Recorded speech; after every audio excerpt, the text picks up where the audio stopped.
You getting excited, Jurk? We're just over a week away. Yeah, we're getting there, kid. Super Bowl 56. We're getting there. Gotta get the squares taken care of this week at the local pubs and bars. Yeah, I bought a couple already. Yeah, I'm sure you have. I never win squares. I like it, though. It's bingo, you know? You just get there, you get a square, it's a bingo. If the numbers match up, congratulations. I know my numbers on 1, 7, and stupid 5. What am I supposed to do with a 5?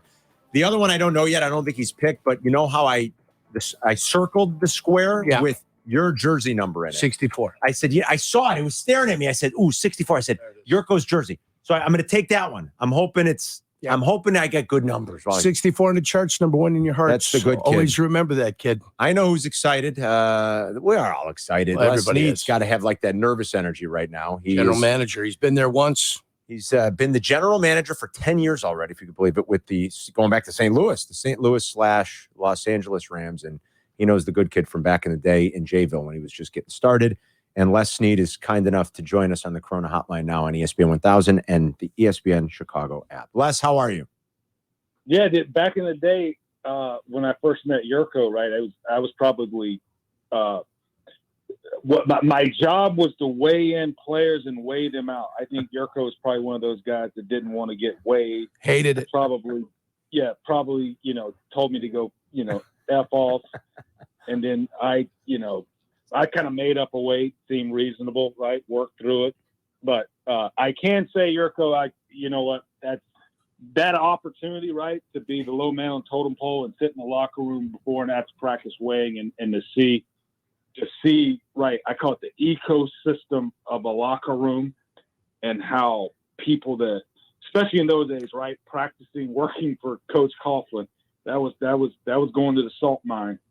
But to see, like, the chemistry that's built in the locker room, though you think it's the worst job in the world, but when you do have a chance to kind of lead an organization, you're fortunate enough, it's those type jobs that give you a little bit of nuance to what you're looking for when you build a locker room. Les, anytime you've got to look at the bodies of Doug Weidel and John Yurkovich naked weighing in. If you're not going to quit the sport of football I mean, that's an initiation that you really want. No wonder why you're so strong. And he was Ron Hill's right-hand man. That's how I always kind of thought about it.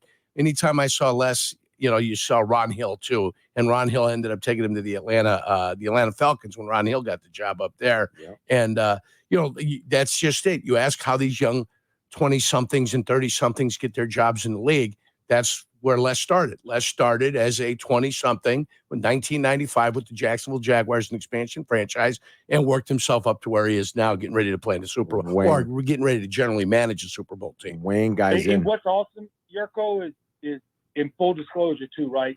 You get a shot. You're usually a GA or something in college football. You weren't good enough to get to the NFL. Somehow you still love football, so you stayed involved. So you get these lucky breaks. Full disclosure, let you know you got no clue what you're doing, but how it comes to fruition. So when I first got there, right, it was kind of spring. You're doing shorts, and we're supposed to eval players. I'm coming from the SEC. It's 5 stars. Everyone looks pretty. And I probably give a reject grade to Jurko. I don't know who he is because you're in college football. I don't have a history of the NFL really because you're in the SEC country. And you're just seeing a guy in shorts. You're like, that guy can't play football.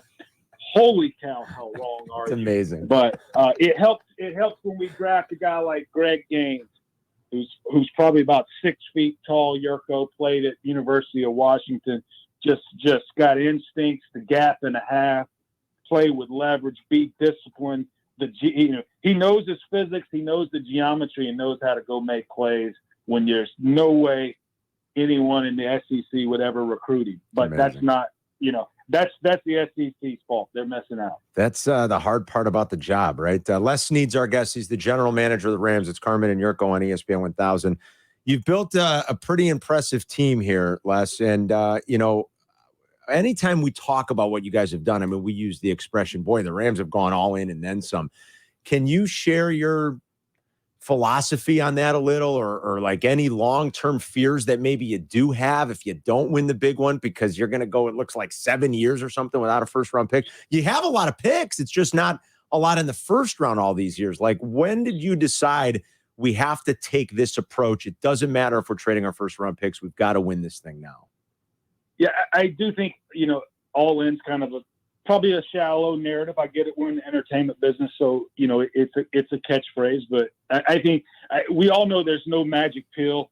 There's probably no NFL, NBA, Major League Baseball team, heck, NHL team that just wake up today and go, let's go all in. And next thing you know, they're playing for a chance to be one of 32 or however many in their team. So there's probably a lot of teams all in when they're building. And back in 2012, we were all in on the build. That's where we were trying to collect, right, as many first rounders and early picks as possible. That's why we were able to get Aaron Donald and things like that. But if you are fortunate enough, right, to get that build right and have a breakthrough, there's your window. What are you going to do with it? How you're going to take advantage of it? And I think the math will say, like, when you're trying to be one of 32, you should probably be thinking differently than the other 31 about the bet you're going to make. Because, right, you're fortunate enough to be in a window, to have a chance, right, to be a Final 14, Final 8, Final 4 team. And when you get to that when you get those opportunities, anybody can win on any Sunday. So that's the philosophy. It's not just for 2021 that we kind of broke through in 17. And like you said, we know we're going to be picking late. So we've chosen to use our first rounders, maybe to go get known commodities, but we're always cognizant of, all right, we definitely need to add more picks, right, later in the second, third, fourth round, so that we accumulate a lot of picks and still be able to have a solid nucleus of young players on the team. What was it, Les, that made you and your coach, Sean McVay, have to move on from the quarterback position and improve the quarterback position with the acquisition of Stafford? Well, I think where we were at, we had very experienced, skill in terms of Cooper Kupp, in terms of Robert Woods, in terms of Tyler Higbee. So, I call it our eligibles, and in terms of our offensive end, and our defense was in their prime, right? Sean was going into year 5. He not year 1. He's experienced. He's in his prime, not necessarily as a head coach, but calling plays. And the opportunity came where, wow, Matt Stafford's available, right? And boy, does he fit Sean's scheme. And at that point, we felt like the experience and where we were as a team, right?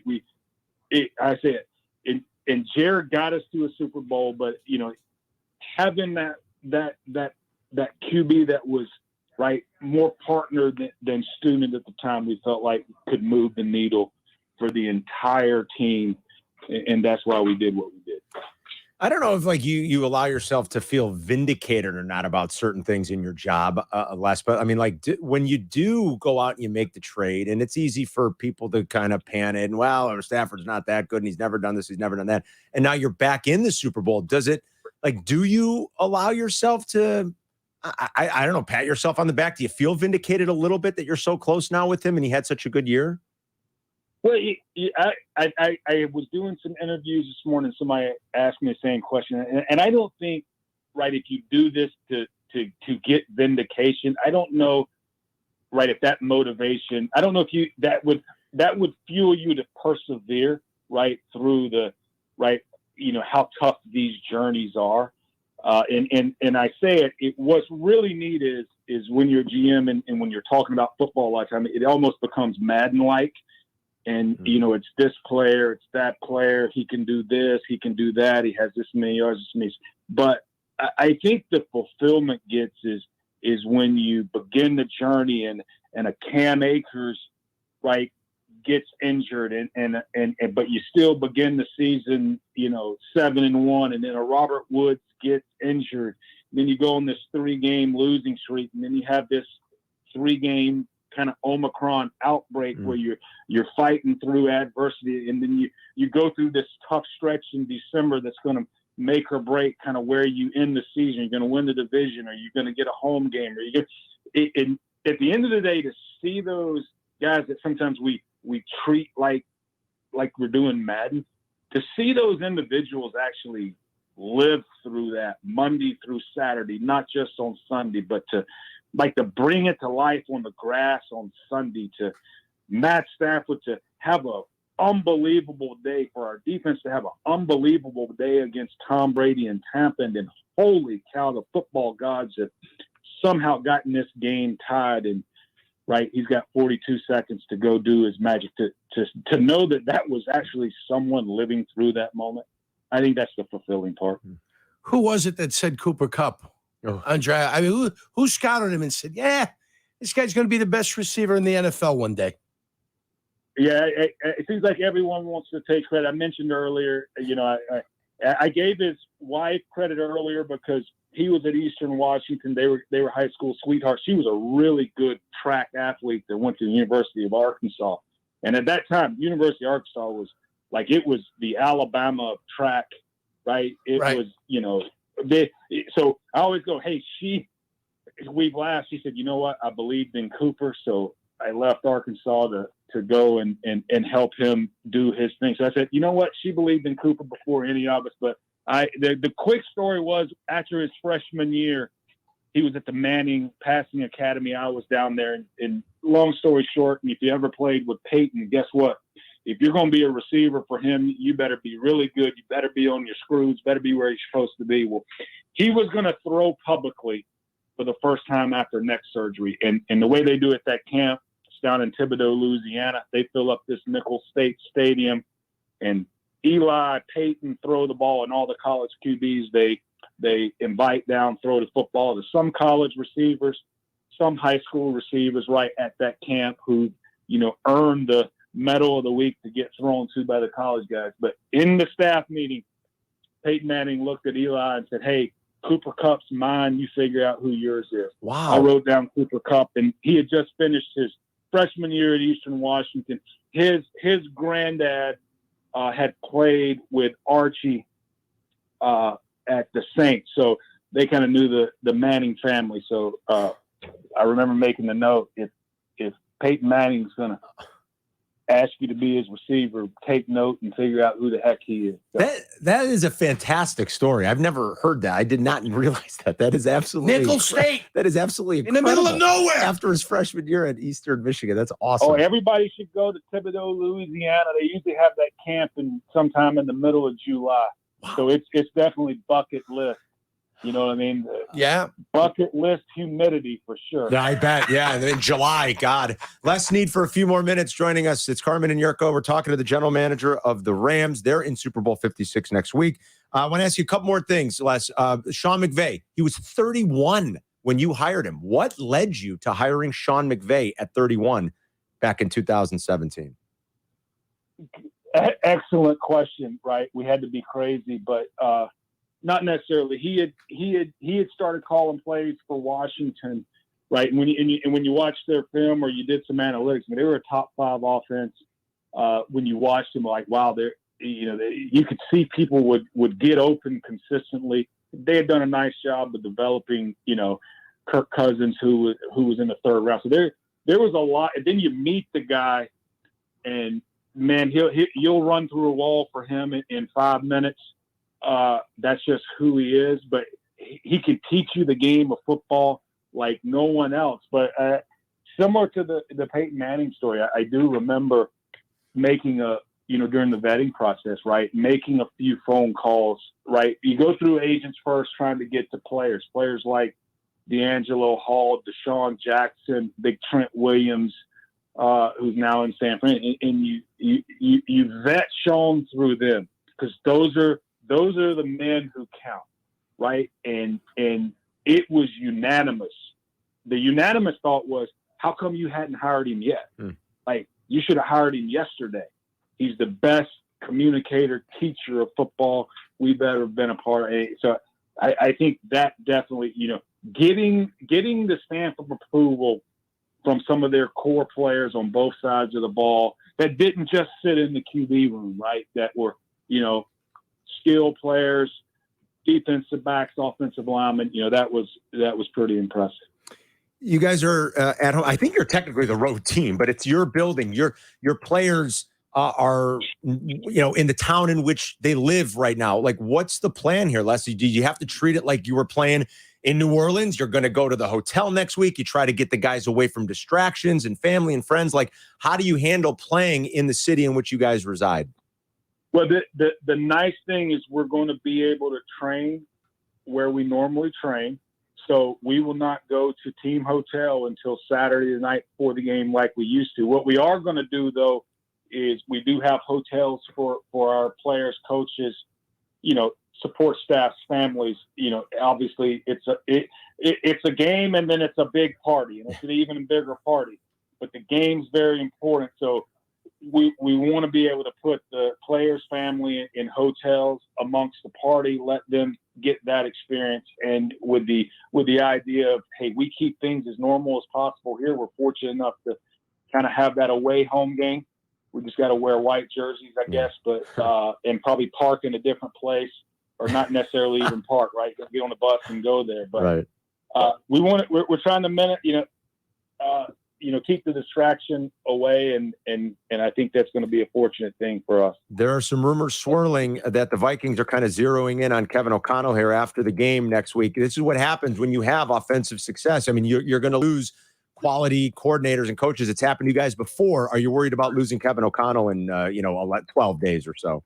At the end of the day, we're always, Jack, for everyone who's come here and been able to take advantage of the opportunity and move on to bigger and better things. And if that's the case for Kevin, I think he's going to do an excellent job, just because he's got a unique perspective. He was a quarterback. He was in Tom Brady, in a meeting room with Tom Brady, Josh McDaniels. Then he was a journeyman and got some other systems and DNA. So, he, unlike a lot of coaches, he's taken a snap. He's seen the game through a QB's lens. So I think he's going to, bring a lot to the table for whomever decides to hire him at some point. All right. As we let you go, it's not often, it's usually around draft time when all of a sudden Jurko might start watching some tape. And I remember in the spring of 2014, I know it must be special if he calls me over and says, "Come here, I'm going to show you something."